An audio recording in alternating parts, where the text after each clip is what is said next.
Assalamualaikum warahmatullahi wabarakatuh. Waalaikumsalam warahmatullahi wabarakatuh.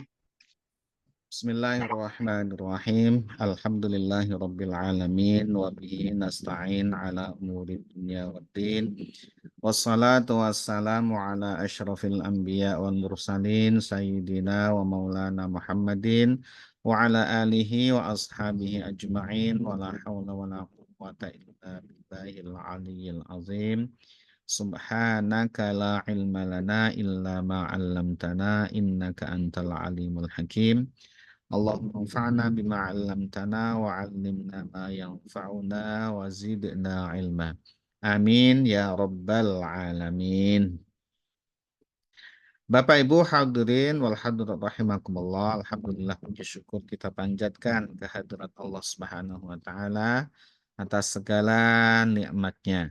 Salawat dan salam semoga senantiasa terlimpahkan kepada junjungan kita Nabi besar Muhammad Sallallahu Alaihi Wasallam, kepada keluarga beliau, sahabat-sahabat beliau, dan para pengikut beliau sampai hari kiamat. Semoga kita, keluarga kita, dan anak keturunan kita tergolong umatnya Nabi Muhammad SAW yang akan mendapatkan syafaat dari beliau dari kiamat. Amin ya rabbal alamin. Bapak Ibu hadirin wal hadirat rahimakumullah. Alhamdulillah malam hari ini kita bisa diperkenankan oleh Allah Subhanahu wa taala untuk melanjutkan kajian fikih menggunakan kitab Safinatun Najah yang ditulis oleh Asy-Syaikh Al-Alim Al-Fadil Salim bin Sumir Al-Hadrami rahimahullah. Pada malam hari ini kita insya Allah akan melanjutkan yaitu mengkaji tentang perkara-perkara yang wajib bagi seorang muslim atas jenazah. Jenazah muslim tentunya ya.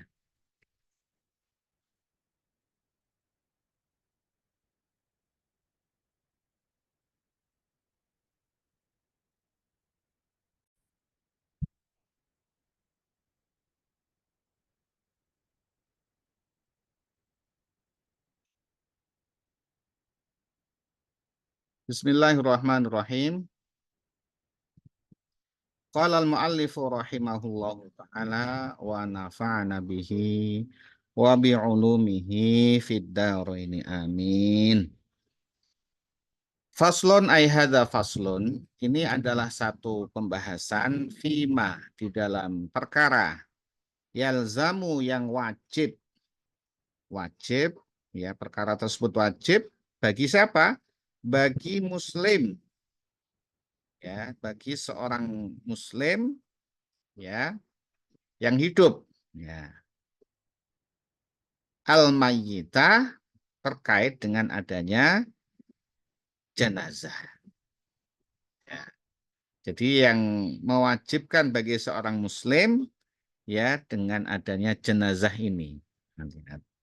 Jenazahnya adalah jenazah muslim.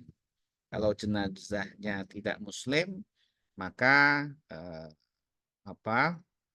tidak wajib seperti yang nanti akan disampaikan. Ya, apa saja yang akan disampaikan nanti itu adalah untuk jenazah muslim, wajib bagi muslim yang masih hidup. Ya, karena yang tentu bukan mayitnya yang wajib adalah yang hidup. Dan ini hukumnya adalah fardu kifayah. Nanti apa yang disampaikan nanti itu hukumnya fardu kifayah.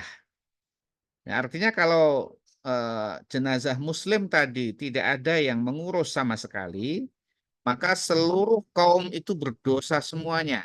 Berdosa semuanya. Apalagi kemudian diurus oleh orang bukan muslim misalkan. Ya, diurus oleh bukan muslim, maka seluruh kaum muslimin yang ada di sekitarnya itu semuanya berdosa. Ya, dibiarkan mungkin karena tidak tahu caranya, ya, atau mungkin karena menganggap bahwa yang mati itu, yang jenazah itu adalah seorang yang banyak kesalahan, ya, banyak kesalahan padahal dia muslim. Ya, jadi ini termasuk orang-orang yang terlihat terlihat jarang sholat misalkan, meskipun sholat ya kadang-kadang ya tidak pernah datang ke masjid misalkan, tapi dia Muslim nih, dan kemudian banyak kesalahannya sehingga dihukum oleh apa sekitarnya itu untuk dibiarkan saja, ini keterlaluan. Nah, maka semuanya berdosa. Tapi kalau ada salah satu atau salah dua yang mengurusnya, maka gugur kemudian kewajibannya, ya, gugur, ya, tidak berdosa. Nah, ini tentunya sangat baik kalau dilaksanakan oleh orang yang terdekat dengan mayit yang paling utama, ya. Tapi seringnya adalah kita ya atau yang ada itu adalah meminta ke apa ahli atau di eh, pengurus masjid atau pengurus musola atau apa itu yang memang mengurus itu. Padahal yang utama tentu adalah yang ahlinya, yang keluarganya, ya yang utama. Nah, karena memang tidak terbiasa atau canggung atau khawatir salah, sehingga kemudian ya menunggu datangnya tim, ya tim pengurusan. Ya boleh-boleh saja itu, boleh-boleh saja, tidak ada masalah, ya. Yang penting jenazah diurus dengan baik secara Islam, maka sudah semua gugur kewajibannya. Tapi kalau itu dilaksanakan oleh orang terdekat dari mayit, mulai dari memandikan, mengkafani, mensolatkan, menguburkan itu sangat baik sekali ya. Anaknya terutama, ini anak laki-lakinya ya. Kalau istri ya suaminya gitu ya, yang apa yang berperan penting ya gitu. Ya jangan kemudian pas sholat anaknya malah nggak sholat, anaknya malah menjauh atau malah berdiri-diri saja gitu ya. Jamaah kaum muslimin di sholat tapi anaknya nggak sholat. Kenapa nggak sholat? Nggak tahu caranya sholat. Nah, ini yang naudzubillah min dzalik, ya. Anaknya sendiri nggak mensolatkan karena tidak tahu caranya sholat. Ya, ini karena memang tidak pernah ngaji atau tidak pernah belajar Islam, jadi awam sekali ya.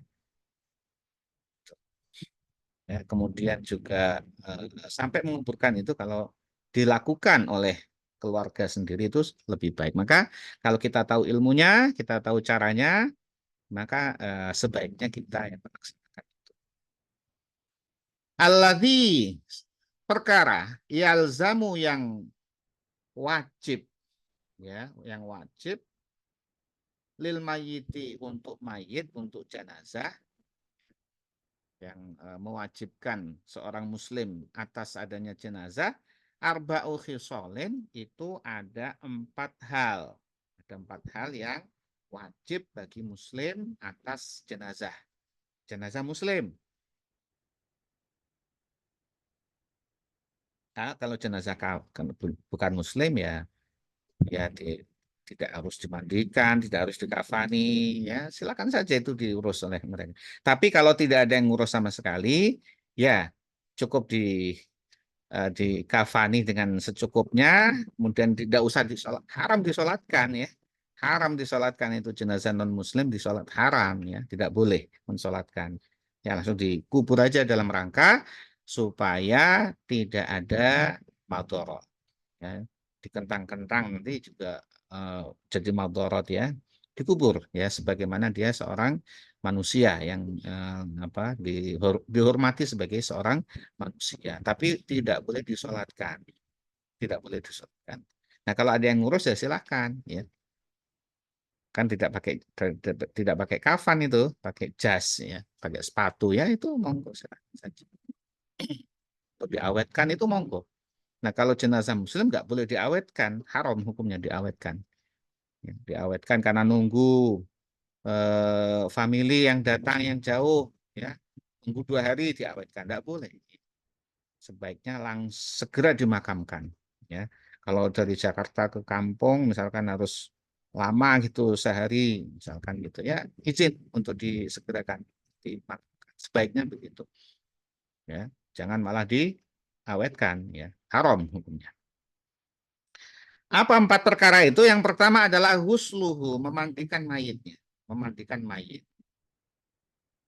Nanti ada pembahasan masing-masing. Watakfinuhu, dan mengkafani mayit. Wassalatu alaihi, dan mensolatkan atas mayit. wadafnuhu dan mengubur mayit. Nah, ini bagi mayit muslim yang normal, ya. Kalau mayit muslimnya adalah seorang yang gugur di medan perang, ya, gugur di medan perang, maka dia tidak boleh dimandikan. Dia juga tidak boleh disolatkan kalau dia itu gugur di medan perang. Jadi cukup dikafani secukupnya, yang dipakai itu diikut sertakan, kemudian dikubur. Ya, itu adalah bagi mereka yang gugur fi sabilillah. Gugur fi sabilillah. Dan juga kalau mayitnya itu adalah bayi yang lahir mati, bukan lahir hidup, lahir mati.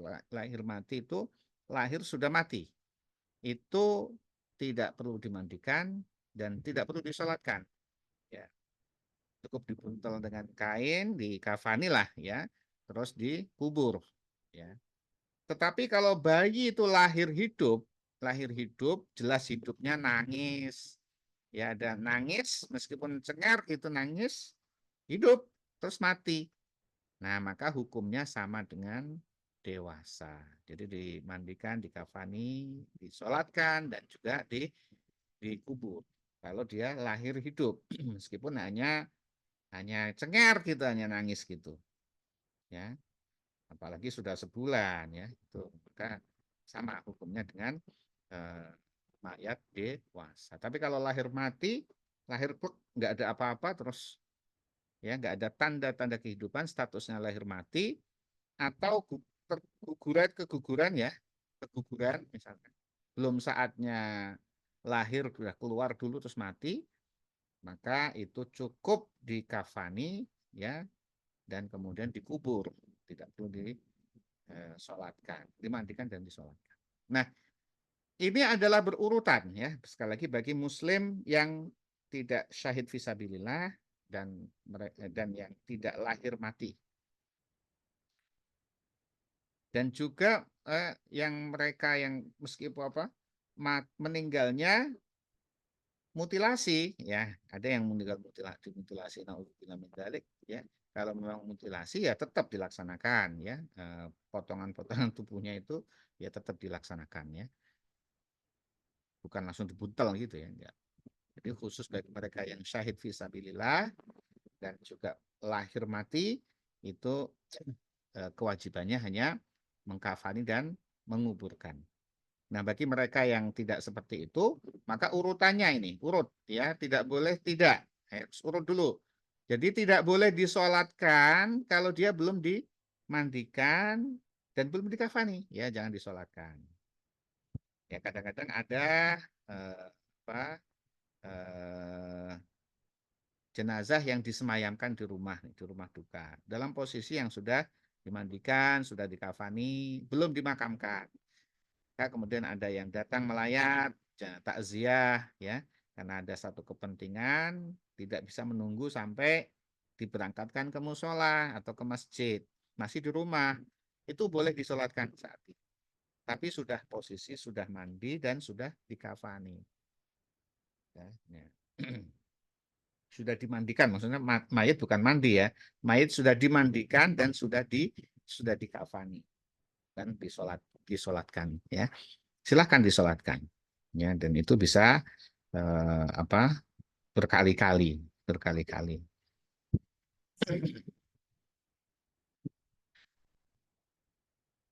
Dan juga dimakamkan ya harus setelah disolatkan ya, setelah jenazah itu sudah dimandikan, dikafani, disolatkan, kemudian dimakamkan. Nah, bagaimana kalau sholat gaib?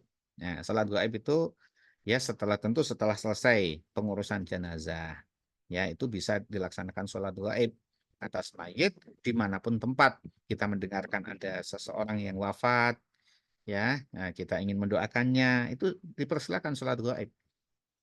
Nanti imam sholat, makmum sholat, ya, berjamaah sebagaimana sholat jenazah.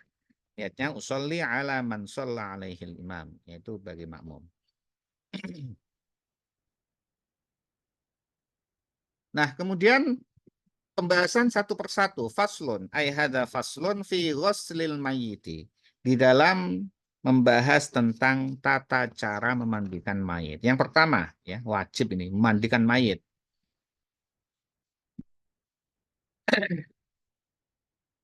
Aqallul ghusli, sedikit-sedikitnya memandikan mayit itu ta'mimu badanihi bil ma'i, meratakan air, meratakan air ke sekujur badannya, semua diratakan air. Ya, itu paling sedikit-sedikitnya. Sekali itu kalau sudah rata cukup. Nah, termasuk di sela-sela bagian-bagian tubuh mayit itu, di sela-sela telinga ini yang ada lipatan-lipatan ini itu juga dikenakan air tuh. Jadi kalau hanya diguyur saja bisa nggak kena, maka dikenakan air, dibasuh dengan air. Caranya adalah dengan ya airnya di eh, se, se- apa namanya ya, taruh di tangan begini, terus diratakan ke sela-sela semua itu.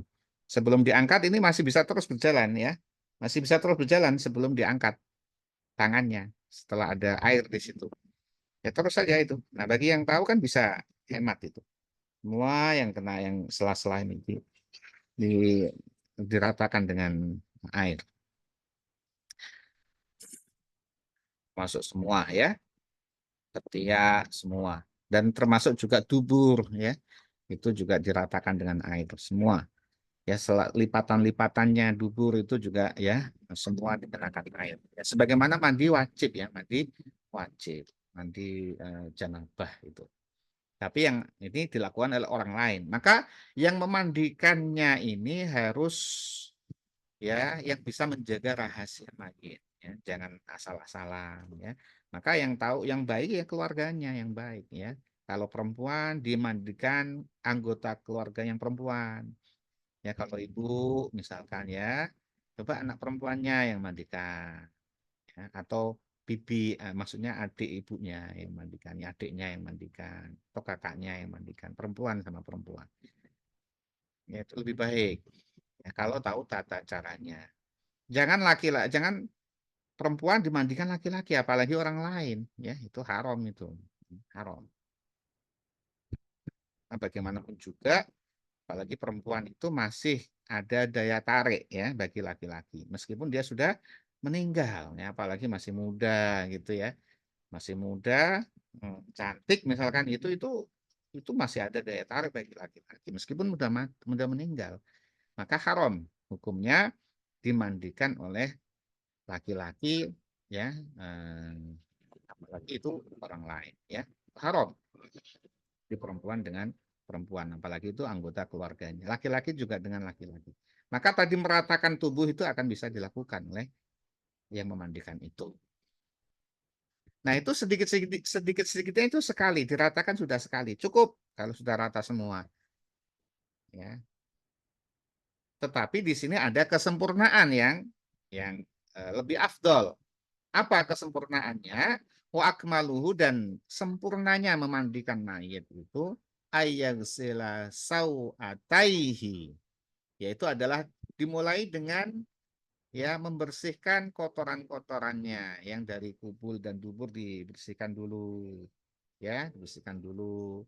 Wa ayyuzilal qadhara, dan membersihkan ingus, nah, kotoran min anfihi, dari hidungnya, dibersihkan hidungnya dulu ya, lubang-lubangnya ini dibersihkan, telinganya dibersihkan dulu ya, sebelum nanti diguyur air itu dibersihkan dulu, tentu pakai basuh air ya, air dikit-dikit gitu dibersihkan ya, itu tentu eh, apa tadi itu ya, jangan perempuan dengan laki-laki ya. Nah kemudian sudah dibersihkan lubang-lubang tubuh ya, pelan-pelan gitu, jangan digosok gitu, pelan-pelan dengan lemah lembut, dengan kasih sayang gitu ya, dan membayangkan ya, membayangkan nanti kalau kita juga akan dimandikan. Jadi peristiwa kematian ini menjadi nasihat bagi yang hidup.